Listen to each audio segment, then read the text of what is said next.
தம்பி வா தலைமையேற்கவா அப்படின்னு சொல்லிட்டு. அதாவது கருணாநிதி தாத்தாவுக்கு அப்புறம் முக ஸ்டாலின் ஐயா, முக ஸ்டாலின் ஐயா அப்புறம் வந்து பார்த்தோன்னா உதயநிதி ஸ்டாலின், உதயநிதிக்கு அப்புறம் அவர் புள்ளியான இன்பநிதி, இன்பநிதிக்கு அப்புறம் வந்து பார்த்தோன்னா XRY அவங்களுடைய புள்ள அப்படின்ற இந்த கட்டமைப்பில் தான் இன்னைக்கு திராவிட முன்னேற்ற கழகம் வந்து பார்த்தோன்னா போயிட்டு இருக்கு.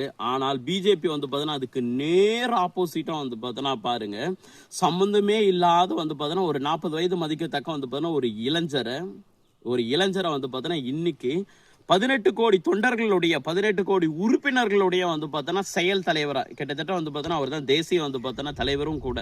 செயல் தலைவராக போட்டு அதுக்கப்புறம் தேசிய தலைவராக போடுவாங்க. அந்த மாதிரி ஒரு விஷயத்த வந்து பார்த்தோன்னா பண்ணியிருக்காங்க பாருங்க. இப்போ நீங்க இளைஞர்களே நீங்க நல்லா புரிஞ்சுக்குங்க. நீங்க பிஜேபியில இருந்தீங்கன்னா என்னைக்கா இருந்தாலும் ஒரு நாள் வந்து பார்த்தோன்னா நீங்க செயல் தலைவராக வந்து பார்த்தோன்னா ஆகலாம், தேசிய தலைவராக வந்து பார்த்தோன்னா ஆகலாம். இதே டிஎம்கேல வந்து பார்த்தோன்னா இருந்தீங்கன்னா உங்களால காலத்துக்கும் வந்து பார்த்தோன்னா தலைவர்ன்ற பதவியை எதிர்பார்க்கவே முடியாது. அதை ஒருபோதும் வந்து பார்த்தோன்னா அந்த இடத்துல உங்களை உட்காரவும் வந்து பார்த்தோன்னா விட மாட்டாங்க. எந்த வந்து பார்த்தோன்னா அமைச்சர்களுடைய மகனும், எந்த வந்து பார்த்தோன்னா மாவட்ட கழக செயலாளருடைய மகனும் அந்த சீட்டில் போய் தலைவர்ன்ற ஒரு பொறுப்பில் போய் உட்காரவே முடியாது. அது பிஜேபியில் பாருங்க. ஏடிஎம்கே கூட எவ்வளோக்கு எவ்வளோ வந்து பார்த்தோன்னா தேவலாம் அப்படின்ற மாதிரி வந்து பார்த்தோன்னா ஆயிடுச்சு பாருங்களேன். அதே மாதிரி தமிழ்நாட்டில் வந்து பார்த்தோன்னா ஒரு விஷயங்கள், எல் முருகன்ஜி வந்து பார்த்தோன்னா இருந்தார். அதுக்கப்புறம் அவர் சென்ட்ரல் மினிஸ்டர் வந்து பார்த்தோன்னா ஆயிட்டாரு. அதுக்கப்புறம் என்னுடைய பங்காளி அண்ணாமலை அண்ணா வந்து பார்த்தோன்னா வந்தார். அதுக்கப்புறம் இப்போ நயனார் வந்து பார்த்தோன்னா நாகேந்திரன் சார் வந்து பார்த்தோன்னா வந்திருக்காருங்களே. இதற்கப்புறம் இன்னொரு தலைவர் வந்து பார்த்தோன்னா வரலாம். மேபி வந்து பார்த்தீங்கன்னா நான் வரலாம், நீங்கள் வரலாம், வீடியோ பார்த்துருக்க யார் வேணாலும் வரலாம். பிஜேபியோடய வந்து பார்த்தீங்கன்னா லட்சோபட்சம் தொண்டர்கள் வந்து பார்த்தீங்கன்னா யாரோ ஒருத்தர் வரலாம்.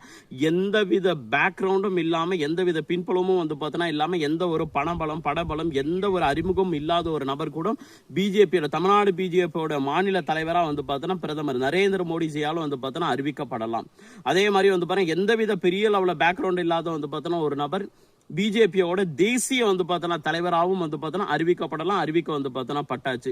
அப்போ இளைஞர்கள்லாம் நீங்க அரசியலுக்கு வந்து பார்த்தோன்னா வரணும். அப்படி அரசியலுக்கு வந்து பார்த்தோன்னா வர்றது மூலியமா எந்த கட்சியில இருந்தா நம்ம ஒரு தலைமை பொறுப்புக்கு போக முடியும், நம்ம நாளைக்கு ஒரு கவுன்சிலர் ஆக முடியும், ஒரு சேர்மன் ஆக முடியும், நாளைக்கு ஒரு மாவட்ட தலைவர் ஆக முடியும், ஒரு மாநில துணைத் தலைவர் ஆக முடியும், ஒரு மாநில தலைவர் ஆக முடியும், இல்ல ஒரு தேசிய துணைத் தலைவர் ஆக முடியும், ஒரு தேசிய பொதுச்செயலாளர் ஆக முடியும், ஒரு தேசிய தலைவர் ஆக முடியும் அப்படின்றத டிசைட் வந்து பார்த்தோன்னா பண்ணிக்கங்க.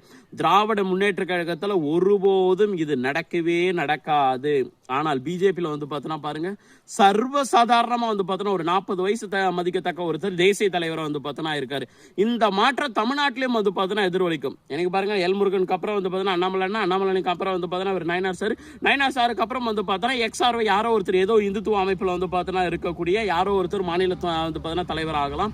இல்லை வேற ஏதாவது வந்து பார்த்தோன்னா தொண்டர்கள் வந்து பார்த்தோன்னா வரலாம். ஏன் நீங்க என்னைய பார்த்துட்டு வந்து பார்த்தோன்னா இருக்கீங்களே, நானே கூட வந்து பார்த்தோன்னா அடுத்த தமிழ்நாடு பிஜேபியோட மாநில தலைவராக வந்து